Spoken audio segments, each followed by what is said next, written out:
On this week's episode of Nooga Connection, we have Mindy Kolin from the McKamey Animal Center, Ranger Robert Thomas from the Booker T. Washington State Park, Walt Schaffeld from the Chattanooga Pinball Museum, and Dr. Amanda Durall.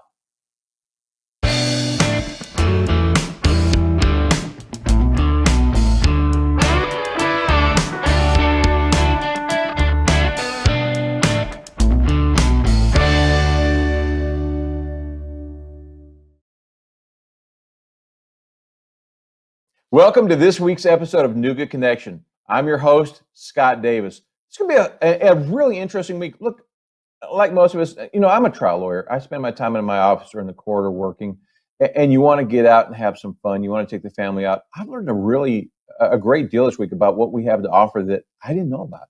How about the Chattanooga Pinball Museum? Did you know we had one? Did you know there were nationally ranked tournaments? I didn't. How about Booker T. Washington State Park? Night fishing. They've got a wild bird program. It's amazing what they have to offer out there. What about, instead of gaining 20 pounds like me, how about learning how to maybe slim down during this whole lockdown or while we're trying to avoid gyms? We're going to learn how to do that. And of course, our dog and cat of the week, which touches my heart every time. I'm glad you've joined us. It's that time, another segment where we're going to present Nooga Connection's Dog of the Week and Cat of the Week. Here to join us is Mindy Kolin from the McKamey Animal Center. Welcome, Mindy. Welcome. Good morning, Scott. How are you? Good morning. Oh, Mindy, who is this baby that we're looking at? This is our Dog of the Week, Chocolate. This is Chocolate, and she is a 1-year-old pup. She is the sweetest, sweetest, sweetest thing. She came in as a stray, and she had really bad eye infections. It couldn't even get her eyes open at first, and so she was treated here at McKamey. And once the infection finally cleared up and the veterinarians were able to see inside her eyes, they realized that she had already lost her vision and was completely blind. So to prevent any further infection, the team here decided the best thing to do would be to remove both of her eyes. And so here she is, and she is just love. All she is love. She wants to be loved. She wants to give love. She hugs. She kisses. She's very playful. And she has adapted. She has learned to play with toys that are squeaky and make noise so that she gets that stimulation. Yeah, she's doing great. She enjoys going for walks. She likes to do zoomies like other dogs, and she gets excited when new people come by, and she certainly knows people's scents. She definitely likes the squeaky toy that I have in my office, and she's just amazing. She's amazing. So we're looking for a really special home for her. She needs to continue to learn how to adapt because she is newly blind. And so we need someone who's going to be patient and help train her. She will be, can be destructive with blankets and things if you don't watch her because she doesn't have her sight and she's still adjusting. And so it's a little overwhelming. But as long as you're keeping her occupied and training her, as you can see, she's just amazing. And like I said, she'll sit on your lap and just hug you. That's all she wants. That's all she wants is just love. She is so sweet. Is there anything special that you told us about the attention and the patience? Is there anything special you'd be looking for in a family for Chocolate here for our sweet girl? So we think that a family that has older kids, and when we say older, 12 and over, because little ones might not really understand her limitations right now, and she might get scared if little ones sneak up from behind or really don't know how to handle a dog with vision loss. So we think that other dogs would be okay. We would ask for a dog meet and greet and make sure behaviorally things are okay, but definitely a home with a family that's going to be patient and really want to help train Chocolate to live an independent life that she's capable of living. Because, like I said, she's just love. So she's perfect. Mindy, these segments they hurt my heart and make me want to take these dogs home every day. But what's awesome is your adoption rate and that they are finding homes. Now, speaking of that, this month, August is Clear the Shelters month. It is. That's show going on, and you have a special event coming up. Tell us all about it, Mindy. We do. So we are going to go ahead with a 12-hour adoption extravaganza on Saturday, August 29th from 10 a.m. to 10 p.m.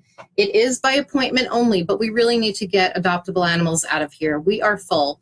And should there be a hurricane, should there be any type of crisis and emergency boarding is needed, we wouldn't be able to accommodate right now. And we are typically full this time of year. It's not that it's unusual, but we are seeing a significant decrease in appointments now that schools are opening back up, and we know that families are trying to adjust and figure it all out. But we're hopeful that people will still take the opportunity on Saturday, August 29th, to come on in and adopt. And of course, you can fill out an adoption application and schedule an appointment on our website, McKameyAnimalCenter.org. We're still open. I mean, you don't have to wait until clear the shelter. That's just an extra chance. Oh, she's going to rest now. She just put her head in my lap to sleep. Here we go. You don't have to wait. You can schedule anytime. And the other thing is that the rest of August is going to be our Thursday pricing. So you can get 2-for-1 cats for $10 and you can get dogs for $35. Now that does not include puppies or ambassadors. And that means a highly adoptable dog or a dog under 26 pounds. Those are still the typical $175 adoption fee. But we are offering $35 adoptions and $10 for 2-for-1 cats. And every adoption comes with the animal that's been spayed or neutered. I'm just going to let her walk around. Yeah, I think I'm getting allergies from her. Vaccinations, parasite prevention, care for a week, and a microchip. So, wow. We know how important those microchips are. So yes, every animal adopted here, except for the pigs, are spayed and neutered, and they have microchips and vaccines and all that good stuff. So it's a $300 value, and you're adopting for $35. So that's amazing. And truly, what you all do with your adoption, I mean, if you go down to a puppy miller, you're not going to get all this stuff. You're not going to be as safe. Your animals won't be as healthy. You all really take the extra step. Folks, let's get out there. Now, Mindy, you gave us some numbers. Last year during your 12-hour event, you adopted, 113 animals in 12 hours? We did in 12 hours. This building was jam-packed, and it was amazing. And at the end of the night, we were able to take photos and show all of our dog kennels and cat kennels that were empty.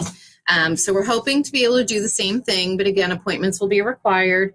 And we offer appointments every hour, and multiple appointments. I think 4 or 5 appointments are available in each hour time slot. So people can certainly have a chance between 10 a.m. and 10 p.m. to come on in and adopt.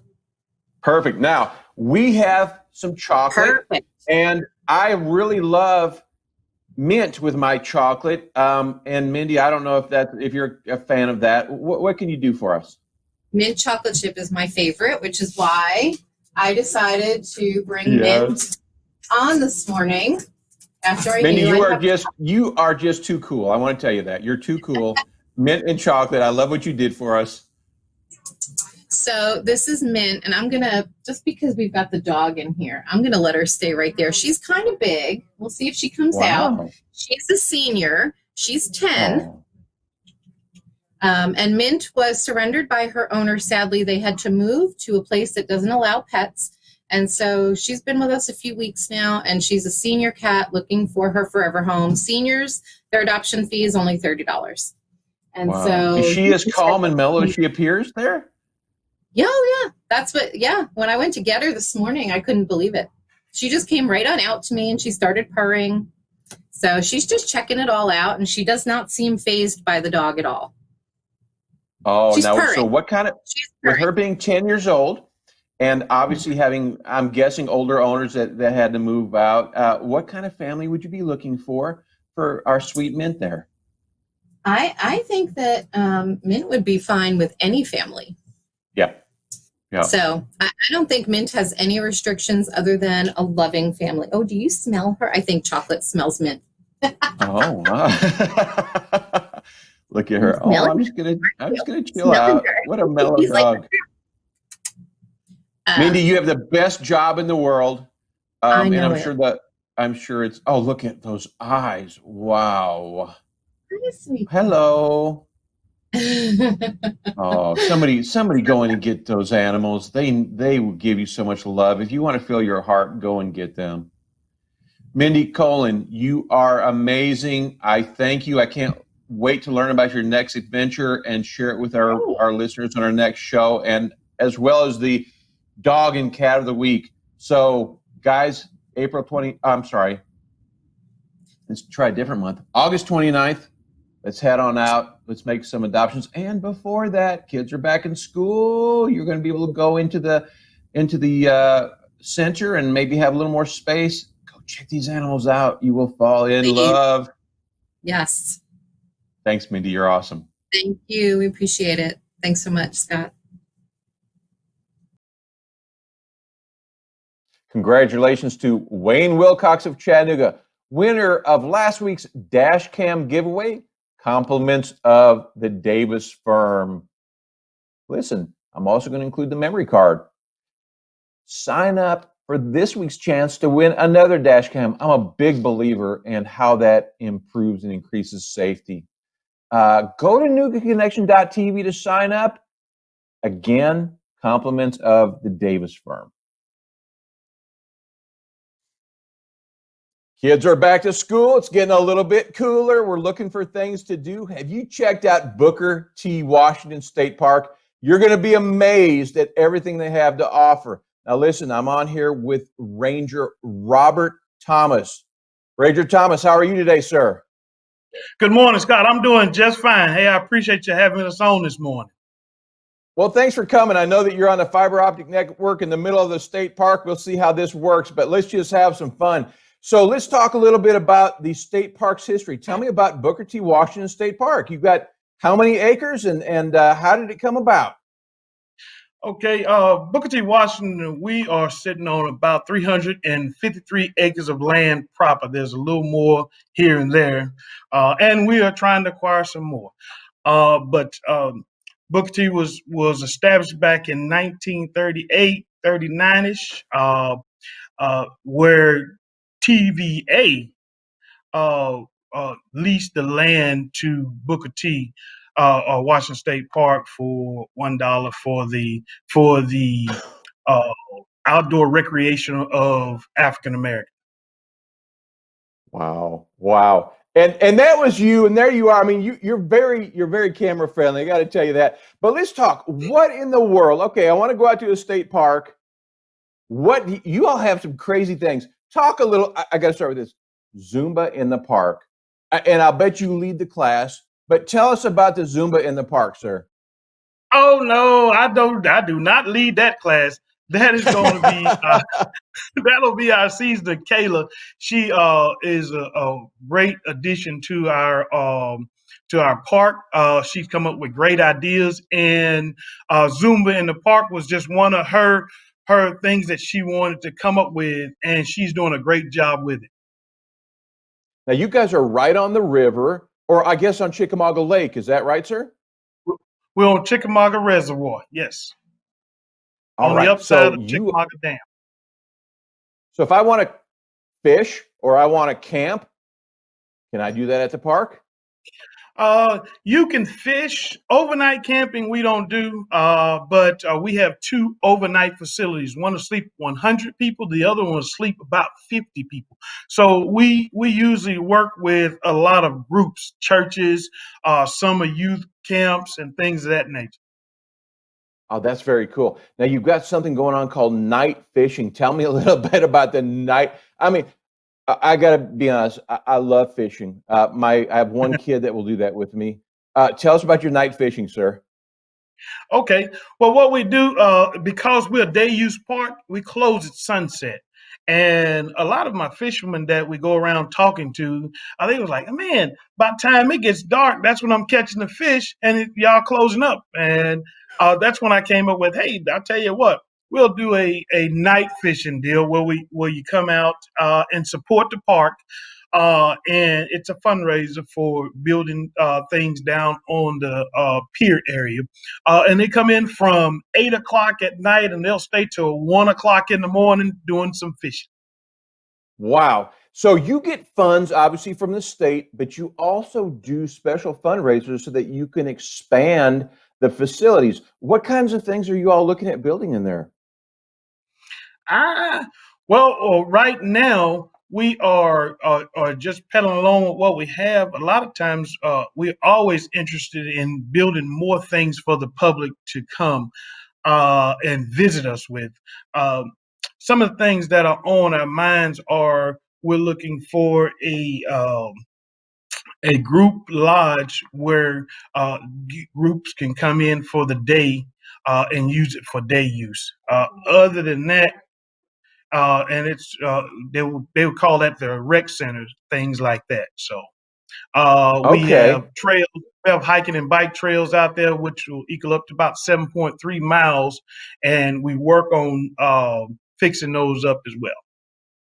Wow. Now I'm looking at all these rangers out there. I mean, you all really cover the park well. You've got a lot of folks out there. How? Tell me how many are on staff out at the state park, sir? Right now, we have, like I said, we have three full-time rangers. We have a park manager, LaVan Gardner. We have two office staff and two maintenance guys. Over the summer, we will ramp it up a little bit with lifeguards when we have the pool open, as well as seasonal laborers. All right. Now I do want to talk about that. You touched upon, the pool being open. When you first came on, you had one of your staff with you, and you were wearing a mask. You obviously, it's obvious from talking with you, you're taking these COVID-19 protocols very seriously. Can you share with me the steps that you all are taking to ensure safety around the park and certainly in your offices? Well, everything comes down from Nashville, what they want us to do, and we just abide by the CDC rules. We have social distance with 6 foot. If we're doing a hike, we encourage the folk that come out on the hike to stay about 6 feet away, if and also wearing a mask. But when they're out on the trail, if someone coming in and out or around them, they need to move over to the side to where we can continue to observe that social distance. That's great. I love that you do that. I mean, it was clear that you were very serious about that. Now, I do want to ask you one thing. Being a fisherman, well, I'm less a fisherman and more of a drowner of worms and crickets. But what can we catch if we come out there? I'm telling you, my 7-year-old, she loves to fish, and I spend my time unraveling her fishing line, which is a thrill for Mhm. me. My poor dad did that for me, so I get it now. But what are we going to catch out there, sir? What do you have out there, Ranger Thomas? Hey, hey, That you all are catching. I tell you what, we have all sorts of things. Our fishermen love to catch the crappie out here. Now, there's certain times of year you got to use certain types of lure or bait to catch these crappie.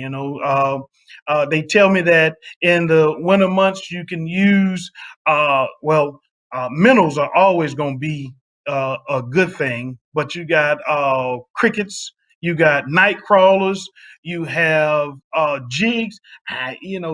These jigs are fake baits. I don't understand how the fishermen catching these crappie with these fake bait, but they do, and And they catching their limit. They know they have to have them at least 10 inches long, and they're having a good time out here.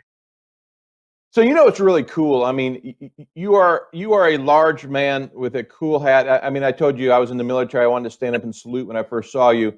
But you also get out there and talk to your folks. I mean, I think that's really cool. You're not out there to intimidate. You obviously are out there to be friends with these folks. And when I come out there fishing, I'm going to look you up and say, hey, what are they hitting on? Because even if you don't fish, you talk to these folks and you know what's going on. I want to ask you one more thing. I saw you holding an owl out there. I saw a turtle. Tell me a little bit about the wildlife out there in the park. We we're going to in this region we're going to have white-tailed deer. We're going to have just saw where you had a eastern box turtle crawling around there. We're going to have raccoons. We're going to have squirrel, white-tailed fox. We'll have red-tailed fox. I mean gray fox, and then red-tailed fox. So Wow. there's a wide array of um, animals that we find in the park. Very cool. One last question. What is the entry fee to come out there and enjoy that incredible acreage that you have, sir? Hey, you guys are blessed to be in the state of Tennessee because there is no entry fee to come into the park. You come over and you just have a good time. As long as you are done and out at sunset, I'm good. You know, when you become a national celebrity, you have to remember that we did meet. Don't forget about us small guys. You got a great personality. Man, that park's awesome. Guys like you on staff, it's awesome. Thank you so much. I do have a lot of fun doing this, and you made it great. So I thank you for your time today. And Well, Ranger, we will see you soon. one other thing can I say before we leave there? Like I said, our park, when you come out here, we try to do things as a family. And that's why we have right now the visitation is way up, but most time we're doing anywhere from 200 to 400,000 people coming out to our park a year Wow. with all different types of demographics. So we are a very diverse park, and we love to see everybody come out and enjoy the things that we have. You know, we have stuff like canoeing, we have hiking, we have fishing. We also have a brick making program as well as a beekeeping program where you can come out and watch our guy go out there and handle the bee. Now, I do not handle the bees now, but you can go out there and handle and watch him handle the bees, harvest the honey, and it's some very good honey. And then That's also we have cool. the birds of prey program. Well, we have three birds of prey here in Booker T. One is the red-tailed hawk. The other one is the barred owl, and the third one is the American kestrel. Now, there are going to be three of about seven birds of prey in this region, and you can see them along the riverfront. As far as the bald eagle, you'll see the black vulture, the turkey vultures, and things like that running around here. So we get a kick out of doing our birds of prey program here on the park. Also, Do we you handle have the birds? I do handle the birds. Yes, I do handle the birds. Now, Now, I'm not the only let one. me just stop you. I want to stop you just for a second. You are a Okay. licensed law enforcement officer. Yes. You are a programs director, and you know how to handle birds of prey. I mean, you probably have the coolest job ever, but that took a long time to learn all that stuff, didn't it? You are absolutely right. As a park ranger, we wear so many hats, and the number one hat is to be an educator. I tell people all the time, 98% of my job here on the park is to be an educator of people. So when they come to the park, we teach them about plant and wildlife. Now that other 2%, if you do something that you ain't supposed to do, then I have to take it down to the local or county. So, So, but we folks, try you not don't to do know this. that. No, Ranger Thomas is 51 years old. Now, he's not going to tell you that. He doesn't look like it, but he's raised 3 kids too. So he knows how to handle situations despite this friendly, outgoing persona. And I interrupted you, sir. It was just kind of interesting, everything that you do. Tell us where you were going. Do you have any more programs that you want to share with me? I can't believe you've got this much going on at that park.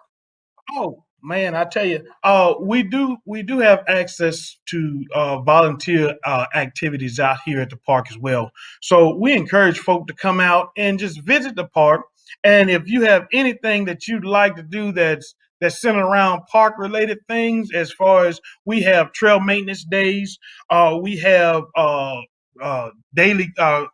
We call it river rescue, where they come in and they clean up the trash around the along the riverfront, and just things to participate. Now, we didn't get a chance to do our end of the summer outdoor celebration this year, but we usually do it. We've done it for the last 6, 7 years, and we have about maybe 21 to 2,500 kids from the inner city to come out to the park Wow. and do park related activities. They come out and they have a blast. You come out here, kids are everywhere, and they enjoy being out here for the day. So those are some of the programs that we have, and then we encourage folk to come out and participate in our, we call it the Booker T. Washington Group of Family Challenge. It's a team building activity where a family or a group come out and they go through obstacle course, and it's timed, and we at the end of the day, if they are this year's best time, well, they they go on our wall of fame, and one here in the office, the other in the two facilities that we have out there, and they'll go down in history from now on as being the best of the best of Booker T. Washington Challenge.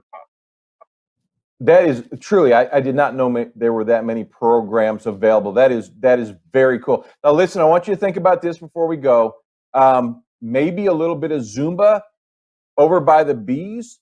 That might create some new fun moves. And I don't know, if you do that, get it on video. I'll get it on video. Oh, so you're not willing to come out here and see it in person, huh?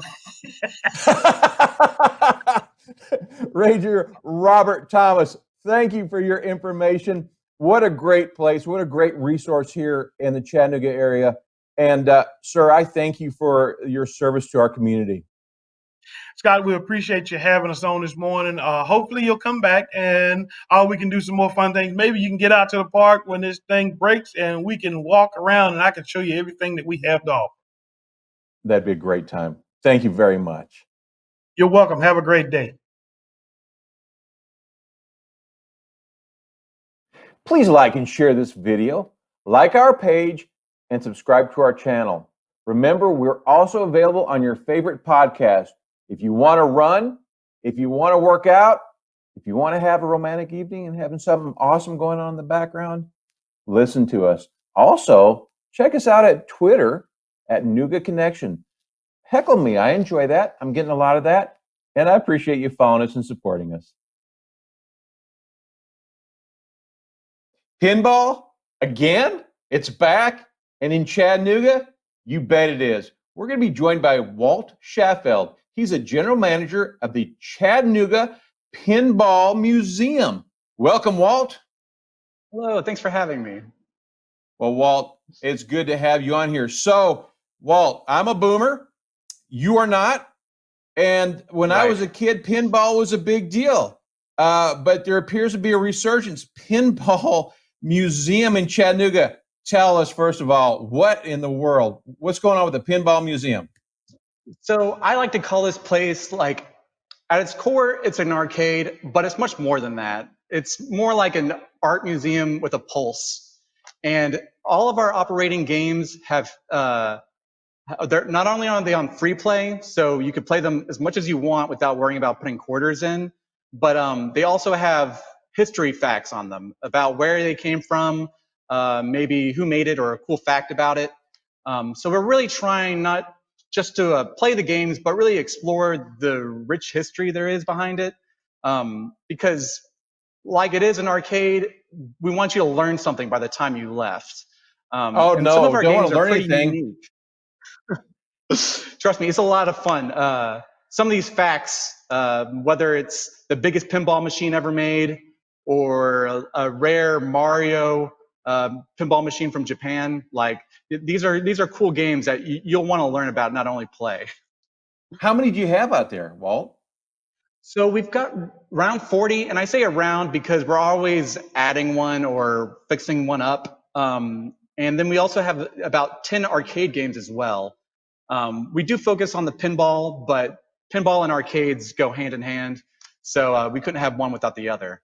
All right, so you and I were talking earlier. I mentioned Tommy Walker to you, wondering if a young man like you knew who that was, and immediately you recognized that from the rock opera Tommy, which was written in 1969. Mainly Pete Townsend did the music. Pinball Wizard has one of the most iconic guitar riffs ever. You're very familiar with that. And you recognize something. The deaf, dumb, and blind kid sure plays a mean pinball. You recognize the meaning behind that opera. Tell us what that is. So back in the day, I used to think it was literally about somebody who was blind and deaf, who was just really good at pinball. but there's much more deeper meaning than that. And it was actually a statement against the man, and he was deaf, dumb, and blind towards authority. And as silly as that may seem, there really was a theme behind pinball that was like a bad boy thing. Tell us why. Like the Tell us Fonz. something I didn't know. Why would pinball be a bad boy thing? Give us the history. I never knew this until you shared that with me today. Yeah, so you can date this back to the 40s. Mayor LaGuardia of New York had it out for pinball. He hated it. He considered it a scourge on the youth, and it was a time and dime waster, as he said. So there was a prohibition for pinball. They round up all these machines, and much like when they banned alcohol, they made a spectacle out of it, and they destroyed these games with axes and sledgehammers, and then threw them into the Hudson River. So it was banned in major cities and states like Chicago and New York. But what that really means is that it just kind of went behind closed doors. Same with when they outlawed alcohol. It didn't mean it went away. It just meant that it was a little bit more seedy than it used to be. And yes. I think that's really where you can stem kind of becoming like a bad thing. People were, don't go to that bar. They have the pinball machine there. It's like, that's no good. Or like the bikers would be controlling it. And maybe it was something that was only a TV trope or a movie trope. But I think it really was like a period of time when people looked at a pinball machine and saw like evil behind it. You can even let's talk look about at the this. artwork. So it is. It's beautiful and yet somewhat terrifying in certain instances. Yeah. Here's what I want to talk to you about, Walt. So, a guy like me go in, hit a few, play a few times, lose the ball, and we're done.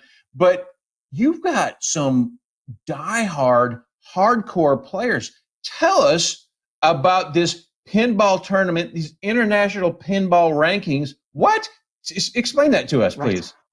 So there's something called the IFPA, and they regulate all pinball tournaments. And if you're putting on a pinball tournament, you get it approved by the IFPA. They will keep everyone's rankings that played in that tournament, and then you can basically see your score matched up with everyone across the world. So the more games and more tournaments you win, the higher your ranking will get, and you can explore it and basically see how you're competing with people across the world.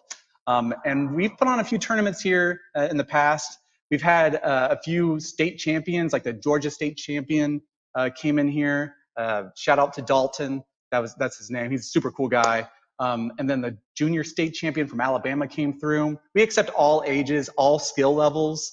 I participated in the tournament, and I'm by no means close to like a champion or even I call myself a novice.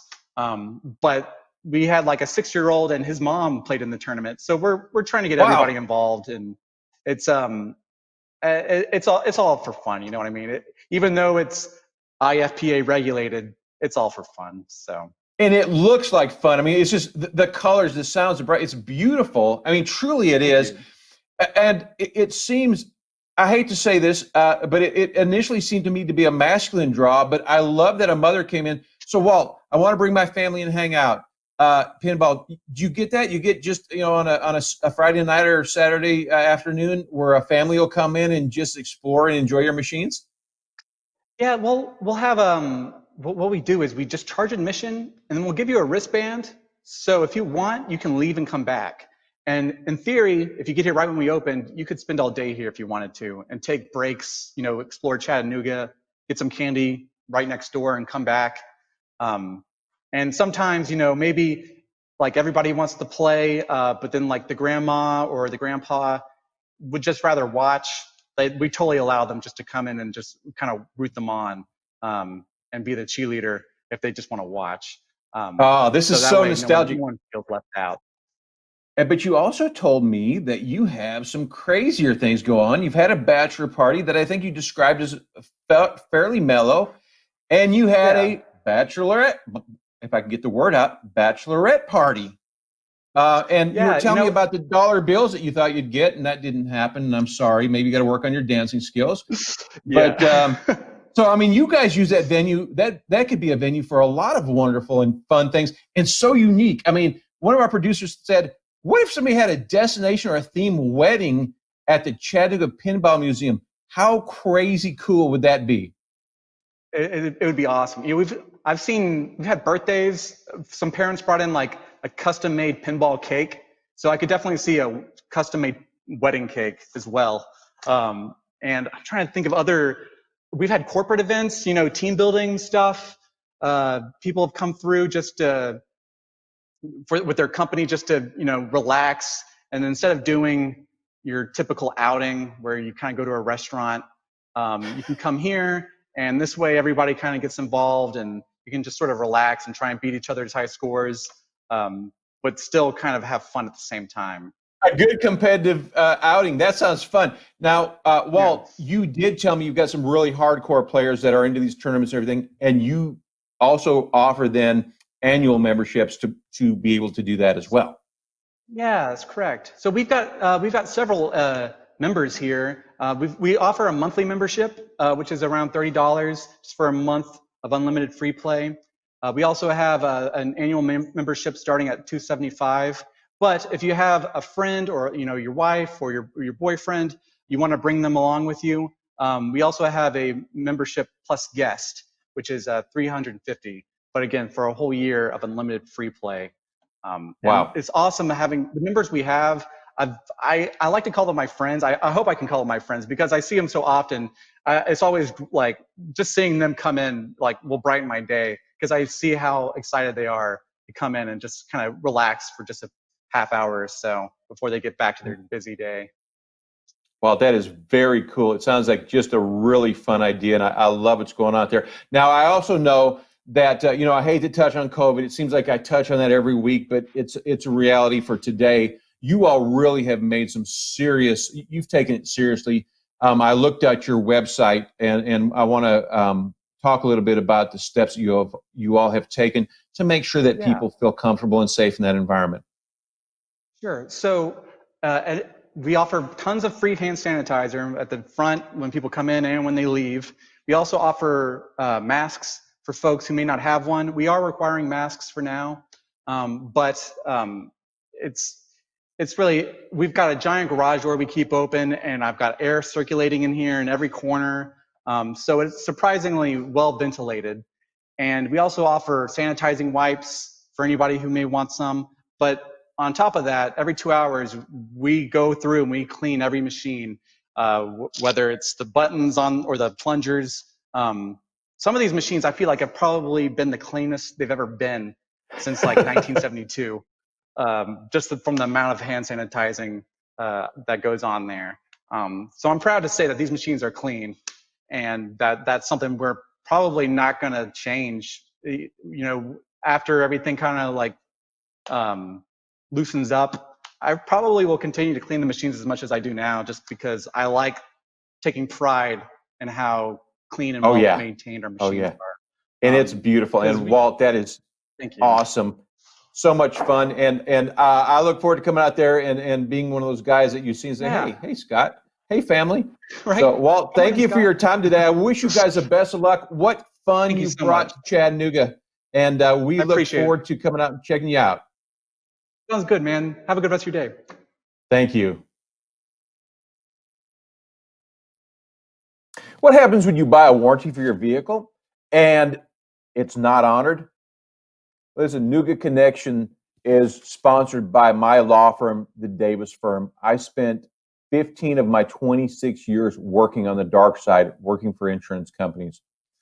I get calls all the time. I want to share information with you that might be useful. One of the calls that I get is, hey, Scott, I bought a car from a reputable dealership, allegedly. I bought a warranty, and they're not honoring my warranty.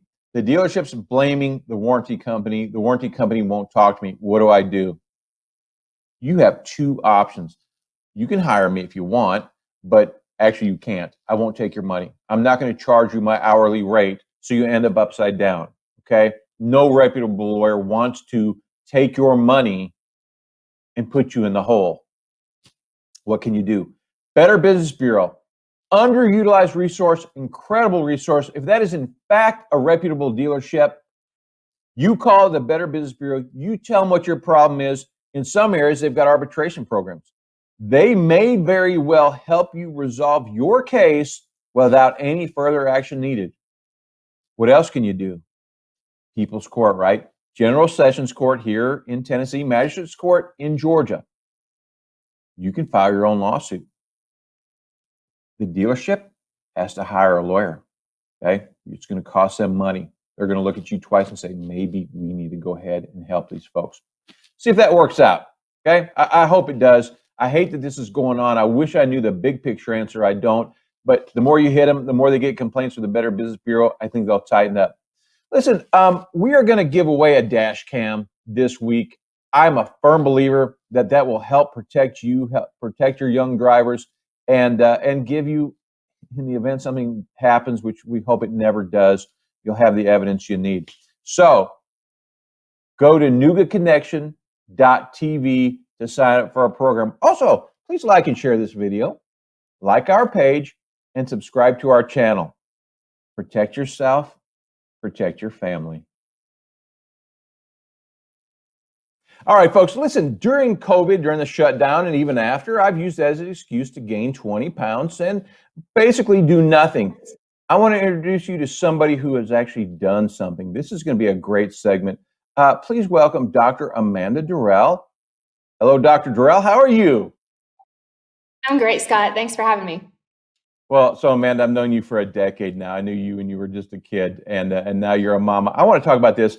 You are Wonder Woman. Gal Gadot has nothing on you. You do look like her, but let's talk about this. January before COVID, what'd you do for us? What happened in your life?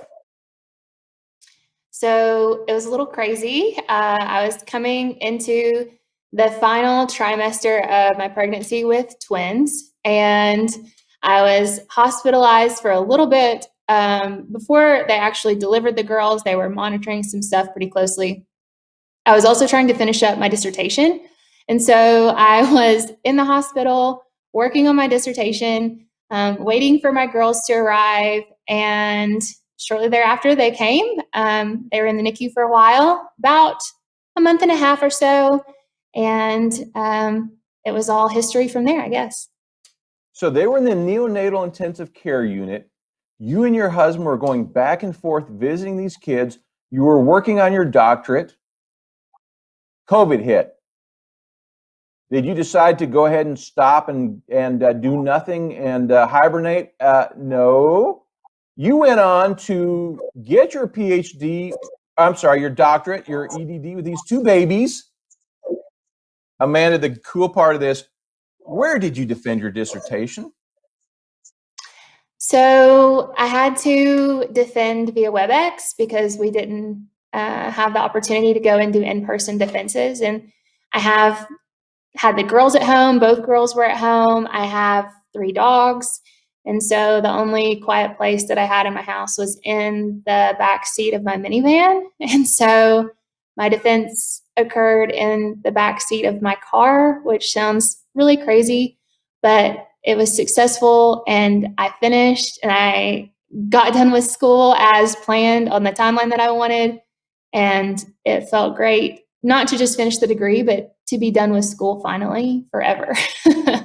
Yes, so you delivered babies, you're raising little tiny kids, you defended your dissertation, you are now Dr. Durall, and by the way, I do want to mention that we can view your dissertation. You have that posted on Facebook.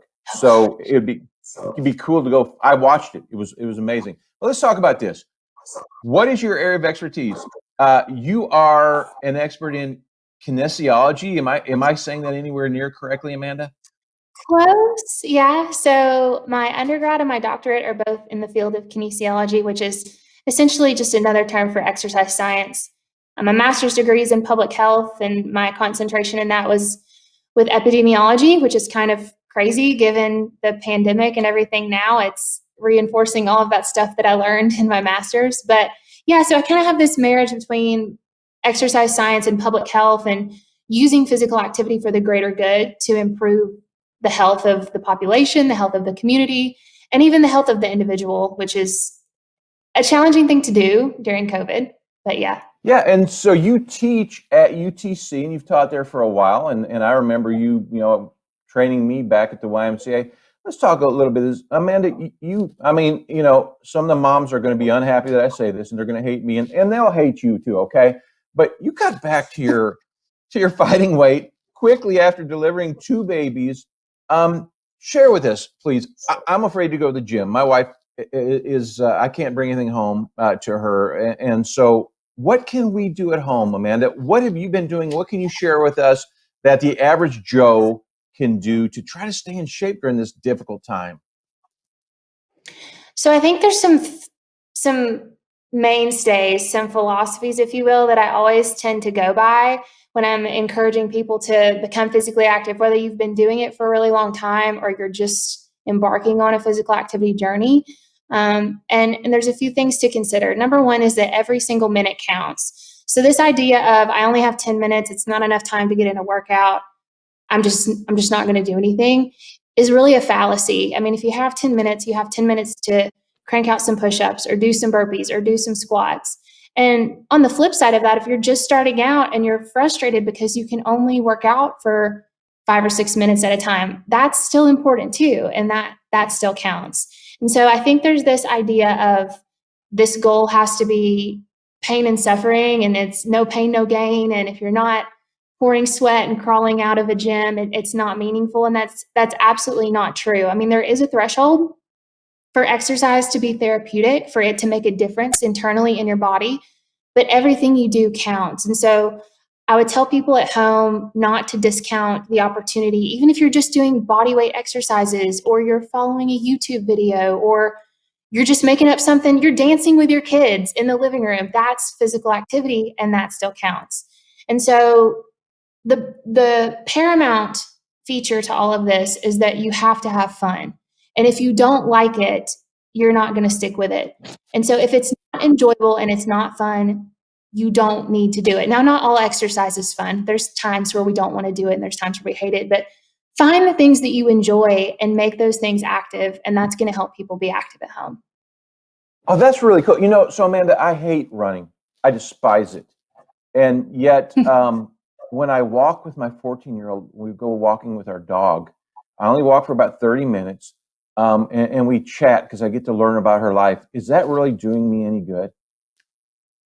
Absolutely. I mean, that's where I'm at right now with the girls. And I'm lucky if I can get a walk in. I mean, with 2 babies, just getting them in the car, drive to the place, out the door, on the walk, feeding and diapering and all of these things. Sometimes it feels like I'm just spinning my wheels and I'm not actually doing anything. But the mental health benefits for me to be outside, for the babies to be outside, in nature, in open air, spending time with family during our days now that are exponentially stressful, all of that is critical to our overall health and well-being. And so the exercise is not just about the physical component, it is about the mental component. And if you talk to tons of clinicians, fitness professionals, whoever you want to talk to now, they will tell you at this point in COVID, we have to mitigate the risk to our mental health. And so whatever you find enjoyable, whatever gets you outside or inside moving, those are the things you need to do. Yeah, and so that's your area of expertise. You actually do, is it called adapted exercise? Amanda, tell us a little bit about that, because I think it ties in. I mean, you're basically saying anybody can exercise, and you actually have proven that and established that through your program and what you teach. Can you share a little bit about that area with us? So having a background in public health, I'm always focused on the greater good for every single human, and not just people that can have easy access to services. And so the focus of my dissertation and what has led me into the work that I'm really passionate about is making sure that every single person has access to engaging physical activity. And so I teach a class that my students can be involved in, and we create adapted fitness programs for adults with intellectual and developmental disabilities. And some of these individuals have physical limitations as well, but the primary limitation is cognitive ability. And it's amazing with just a simple box of equipment, some hula hoops, some balloons, some sidewalk chalk, some music. It's amazing the stuff that you can come up with. And that's just another good reinforcement with you don't need tons of crazy equipment to become physically fit or to have fun. And so it's just been a huge blessing to serve that population. And I've learned